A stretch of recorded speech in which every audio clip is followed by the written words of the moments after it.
Hi friends, welcome to metro story. Yes, நம்ம Vijay sir வந்து இப்போ எடுத்துட்டாருங்க ஆயுதத்தை கையில். என்ன ஆயுதம்னு கேட்குறீங்களா? ஆக்சுவலாக இதுக்கு முன்னாடி வந்து நம்ம சகலையும் கூட நின்று ஒரு போசிங் கொடுத்தாரு. இதோ இப்போ பார்த்துட்ருக்கீங்களா ரைட் சைட் கிளிப்ஸில். ஸோ ஒரு கோவமான ஒரு ஃபேஸோட அந்த மாஸ்க்கை கீழே இறக்கி விட்டுட்டு சும்மா சூப்பராக ஒரு வந்து செல்ஃபீஸ் கொடுத்துருந்தாங்க. ஸோ அதுதாங்க இன்றைக்கி வந்து ப்ரொமோவில் வந்து பார்த்தீங்கன்னா நம்மளுடைய அந்த ஆயுதத்தை கையில் எடுத்துட்டாரு. பிகாஸ் அந்த மாஸ்க்கு நம்ம விஜய் சார் கேப் போட்டுட்டு அந்த பிளாக் கலர் மாஸ்க்கை வந்து கொடுத்துருக்காங்க.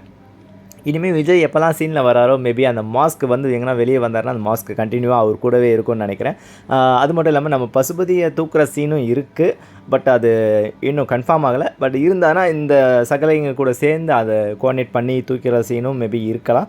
பட் அதில் வந்து ஐயப்பன் இன்க்ளூட் ஆயிருக்கார் அந்த சீனில் வந்து கம்பல்சரியாக வந்து இவங்க தூக்கிட்டு போயிட்ட பிறகு ஐயப்பனை பாதுகாப்புக்கு போட்டிருக்காங்களா என்னன்றதை ஸோ வரக்கூடிய பிடிஎஸ் வச்சு நம்ம கன்ஃபார்ம் பண்ணிக்கலாம்.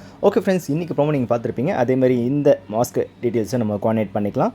எஸ், இதுக்கு அடுத்த வீடியோவில் வந்து நம்மளுடைய இப்போது இன்றைக்கி ப்ரோமோவில் வந்து ஷேர் பண்ணியிருந்தாங்க இல்லையா, ஸோ அந்த ஸ்கேனிங் சிங் அதை பற்றி ஒரு வீடியோ போடுறேன். மறக்காமல் நம்ம மெட்ரோ ஸ்டோரி வந்து சப்ஸ்கிரைப் பண்ணி ஷேர் பண்ணி லைக் பண்ணி கமெண்ட் பண்ணுங்கள். ஓகேங்களா? தேங்க்யூ.